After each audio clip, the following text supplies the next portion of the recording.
Okay. Hey everyone. Today is April 15th, 2022. First and foremost, happy Good Friday, happy Easter. I just want to wish everyone a happy Easter. Obviously, it's a cause for celebration.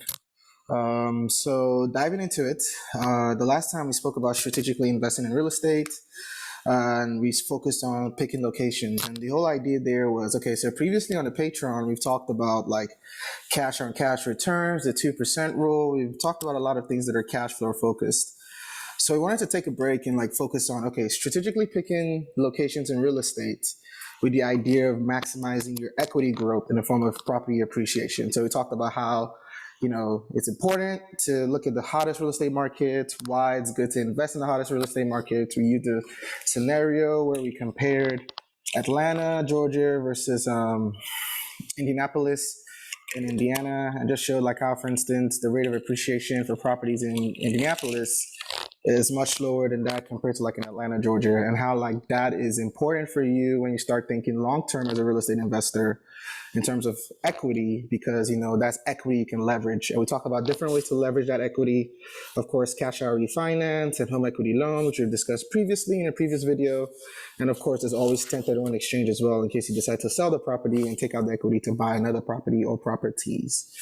So also, I'm going to link a video as well in the description from Stephen Graham.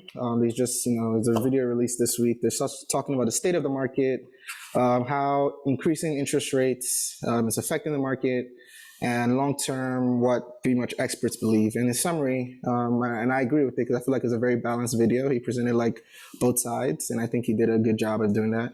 The summary of it, the gist of it, which I agree, the conclusion is that, listen, first point is that the boom or recent surge in housing prices in the USA should not be compared to 2008 because they're operating under very different situations. Whereas 2008 was bad loan practices, largely that led to the crash or eventual bubble pop. What we saw in recent years, and from 2020 till now, is not as a result of bad loan practices. In fact, banks have actually increased their standard or loan practice standard, and actually we're seeing that majority of the people receiving loans now, buying properties now, have a credit score of 700 and above, and also majority of them are not necessarily in a position to or at risk of foreclosure. But what's important is to recognize is that this is very fundamentally driven, meaning that demand is just far exceeding supply. We've had housing unit shortages, and that doesn't seem to fill up or close up anytime soon. And also, more importantly, is just keeping in mind that when you also factor in supply chain crisis that led to shortages of materials or building materials, and also just labor cost increases. There's a lot of things that were brewing. They put all those together, led to the recent increase in prices, more than we've typically seen in previous years. So unprecedented, yes, but definitely explainable via market fundamentals. So that said, today we're going to also continue on the path of strategically investing in real estate location-wise, but we're going to focus on something called rental cities. And rental cities is something that's important. Let me go ahead and share my screen.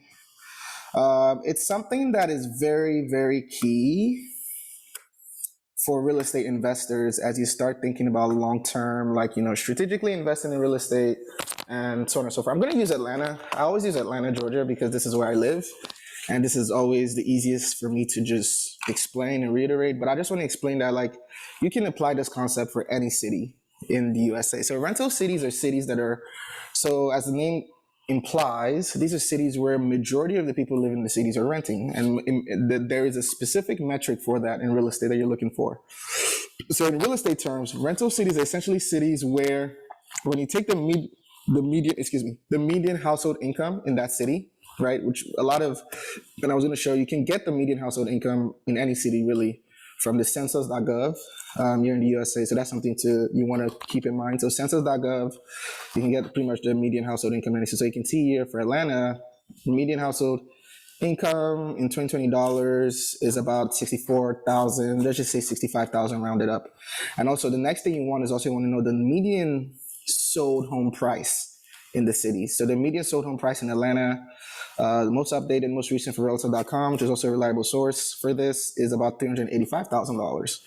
So what does this mean? So in real estate terms, you define a city as becoming a rental city specifically when housing becomes unaffordable in that city. So of course, we've seen recently that Atlanta housing unaffordable. So I talked about this on the Patreon, but recently, as of March of 2022, it became official, right, by Fed data. What is that? Basically, buying a home in Atlanta is now becoming affordable. So this is something that essentially is signaling or signifying that Atlanta is becoming a rental city, meaning that buying a home for majority of people in the city will become a luxury. So majority of people in the city will not be able to afford a home. So what that simply means is that if you're an investor and you own a home, there's prime real estate that comes with that. And we'll dive into that in the future. But in terms of mathematical terms, what does that mean? What does it mean mathematically when a city becomes a rental city? So it's simple. And if you follow me, you understand. You take the median household income in that city, median, not average, median. So median household income in Atlanta is about $65,000, right? And then you want to take the median sold home price in that city. And so what you do is you go to mortgage.com, you take the median sold home price, which is about $385,000. You assume a 3% down payment, which is the lowest down payment you can do on a conventional loan. So you're going to assume a 30-year conventional loan, right? So that makes your loan amount about $373,000. And obviously you need today's market rate, which we have here for a 30-year fixed. You want the market rate for a 30-year fixed loan, which is about 5.6%. So 5.06%. So we go back here, we do 5.06. Of course, it's a 30-year. Again, like I said before, I've said this before in a previous video, always assume property tax is about 1%. PMI, 0.5%, of course, because you're doing less than 20% down payment, right? Home insurance, about $1,000 is fine. And we can ignore HOA for now. And then simply we just hit calculate.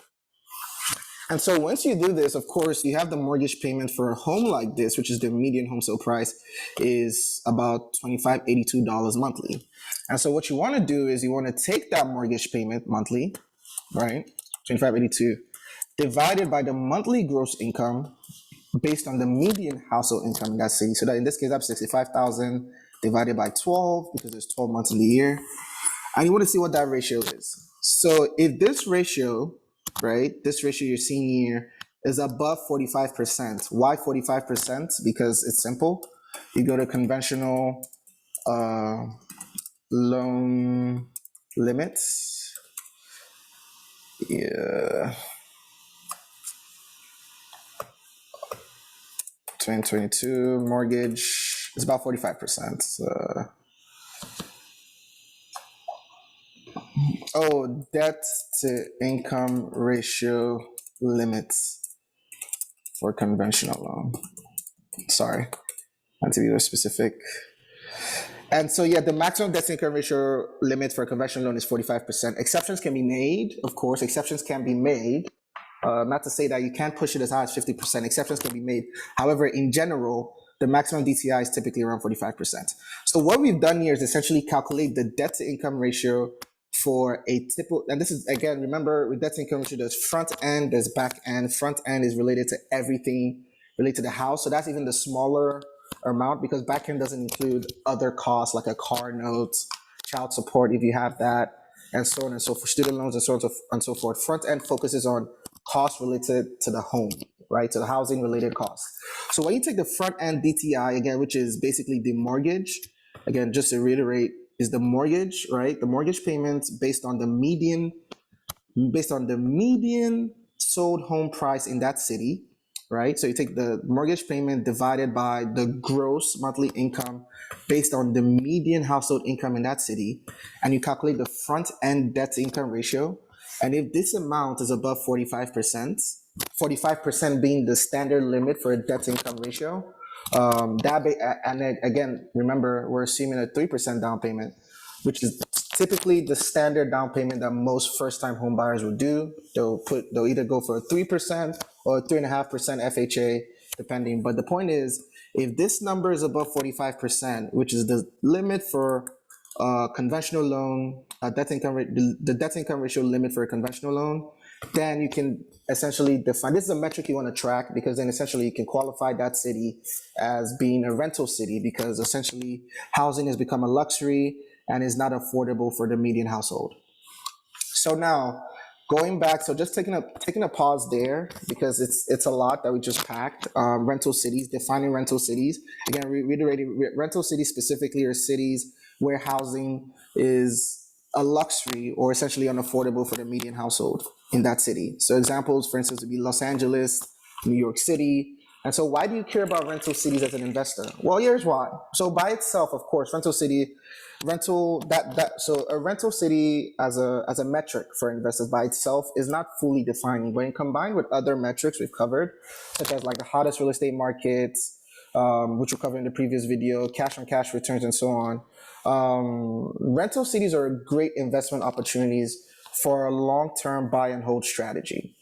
Because when a city is approaching the status of rental city and housing become affordable, coupled with economic development in the area, so that means that there's a growing, so for instance, Atlanta, Georgia has a lot of economic development activity going on. Atlanta is quickly becoming the tech hub space down here in the South. Of course, we know Microsoft has even announced that they're going to open a campus here in Atlanta in Grove Park, which will be second to their headquarters and campus in Seattle. So of course, we know there's a lot of economic. So of course, as an investor, you want to make sure you're also aware of the happenings in different cities. Like, what are some of the economic developments going on? What are the city council plans and so on? So if there's a lot of hot economic activity going on in city, that typically translates to there's going to be a lot of people wanting to move into the city over the coming years. Like, for instance, the city of Atlanta predicts there will be 5 million, which is insane when you think about how packed we are already. But there's supposed to be 5 million more people moving into Atlanta in the next 5 to 8 years, which is an insane number.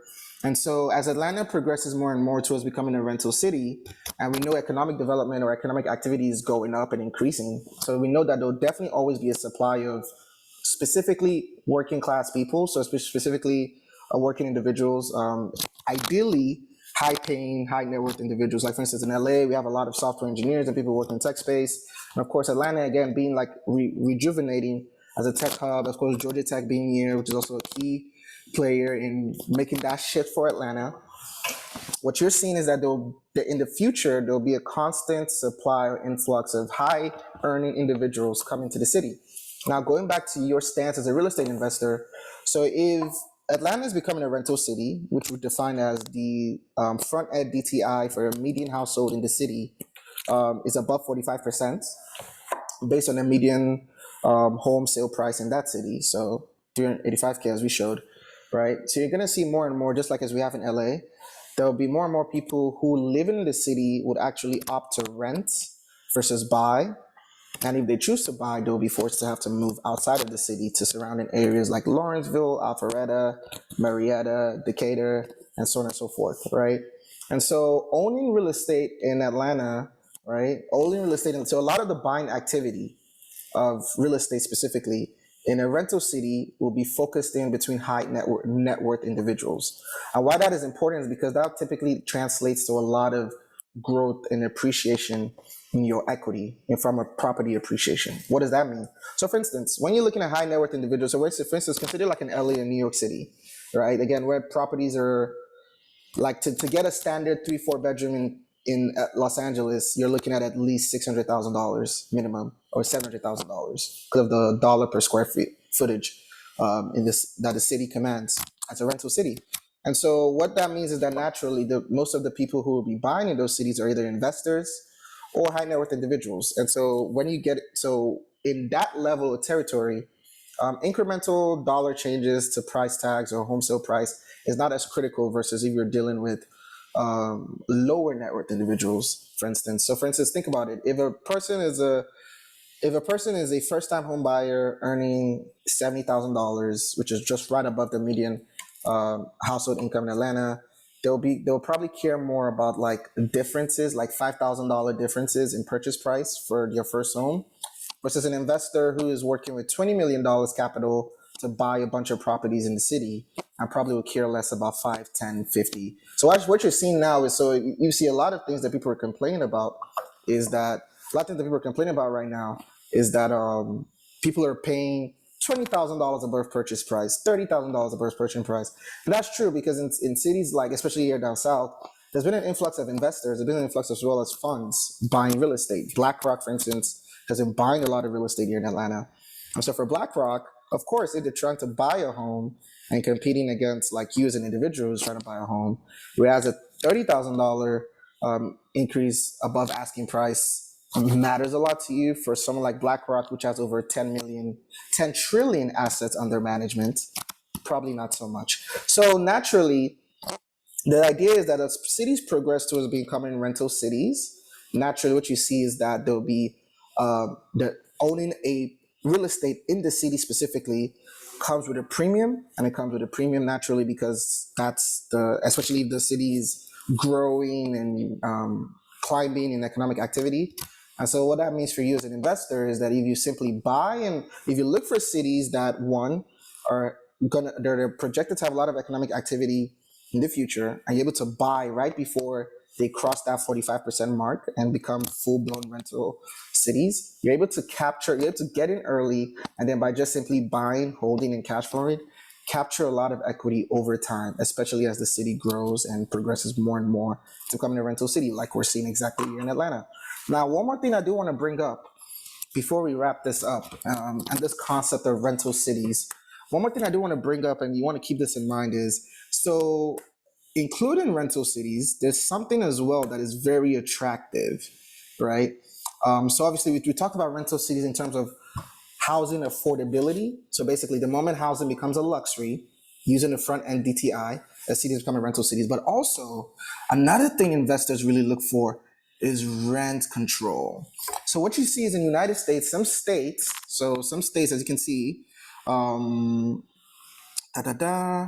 to I'm trying to put an example. So California has rent control. There's a few states. There's 25 states in total that do not have any form of rent control. There's a few states that do, and real estate investors tend to avoid those states. Why? Because essentially, states like California and other states, they will put. So, for instance, a state could say, "We're going to put a rent control of 5%." So, obviously, this is great if you're a renter, by the way, but it's not so great if you're an investor. So, what that simply means is that year after year, the state imposes a limit as to how high a landlord can raise rent. So, for instance, if you're charging rent this year in a state that has rent control, $1,500 a month, that means next year you cannot raise your rent. And if the rent control is 5%, that means next year you cannot raise rent beyond 1,575, right? So this is a frustrating thing for a lot of investors because this puts a cap to your cash flowing potential, because that simply just means that your revenue cannot grow more than 5% year after year. However, so going back to Atlanta is obviously in Georgia. Georgia actually, aside from just having no rent control, Georgia actually preempts rent control. So they actively try to prevent rent control in their city. So for instance, so a good example, so for instance, like New York has no statewide rent control, right? So it's based on the county, city laws, and blah, blah, blah. But Georgia actually preempts. So that means preempts is word means like they actively prevent rent control in the city. And this is very attractive to investors because what you see, a lot of people, for instance, if you live in Atlanta, you could probably have been living in like a 2-bedroom and paying $2,000. And all of a sudden, the next cycle, so when it comes time to renew, your apartment company is all of a sudden charging $2,800. Now you might think, now one, $2,800. So let's just do that real quick. So 800 divided by 2,000, so that's about 40%. So basically, that's a 40% increase, right? So you just do. So, 2,000 times 1.4, so 2,800. So yeah, that's a 40% increase. And they can do that because one, again, like I just showed you, there is no law in the state preventing them from doing so. And two, also they're adjusting price based on market demand. As more and more people are moving to Atlanta, especially remote workers, digital nomads, those who probably, I have a lot of friends, for instance, who work for tech companies in the West, but they're still living here in Atlanta and working remotely. So those high net worth earning individuals who are able to command more and charge more, right? So naturally the apartment complexes and landlords are forced to adjust their price accordingly. This is great for you as an investor too, because then there's no limit to your revenue growth year after year. If you wanted to increase, for instance, an apartment complex that decides they want to increase their rents by 40%, hey, they're allowed to do so, and their revenue will grow by 40%. And that's very attractive to real estate investors. And I showed you guys an example of that in our previous video where we're talking about if you do a cash out refi with a property that appreciates, when we talk about strategically investing in real estate, and being careful with locations. So the previous video, part one, you saw I talked about how, yes, also, even when it comes to cashing out refi years down the line, if you live in a city that the revenue growth is growing, like in Atlanta, especially where there's no statewide rent control, it doesn't even matter, because by the time you're ready to cash out refi, your revenue would have grown to a point where your cash on cash returns does not even drop, even with the refinance pulling out equity, right? So that's the ideal scenario. That means you maintain your cash flow, you maintain your yield, and you're still able to pull out equity as it grows, and it's going to grow as well at a much more faster pace than the national average, because again, like I said, Atlanta is becoming a rental city. Okay, and so yeah, so that's definitely something to keep in mind. You can, again, this website is nmhc.org. It's very useful in terms of looking at rent controls laws by state, and it's definitely something to keep in mind. Yeah, so again, just to summarize everything we discussed, we've talked about strategically investing in real estate locations. We talked about why appreciation and equities should be a focus and not just cash flow. We talked about rental cities, how you define rental cities. We talked about why rental cities are important. And then we also just talked about actually when you find a rental city, especially a rental city that has no state wide rent control laws, that's very attractive for investors, and why that also could mean, you're a growing, no limits in terms of how your revenue grows. Now, lastly, bringing this back into what we do. So now so someone might say, why should I care about state rent control laws if I'm doing short-term rentals, if I'm doing pad splits? Why should I care about that? Now, you're right. So obviously one major advantage with short-term rentals is that you're able to command your price. Price is dynamic, but then again, you have to also recognize, while price is dynamic and you can command your price, you're still also affected in some way by what the current rental prices is in the area. So for instance, take for example, if you have a pad split means like you have a home or multifamily and you're renting each room individually. So you're renting rooms individually. So you're renting by room model, basically.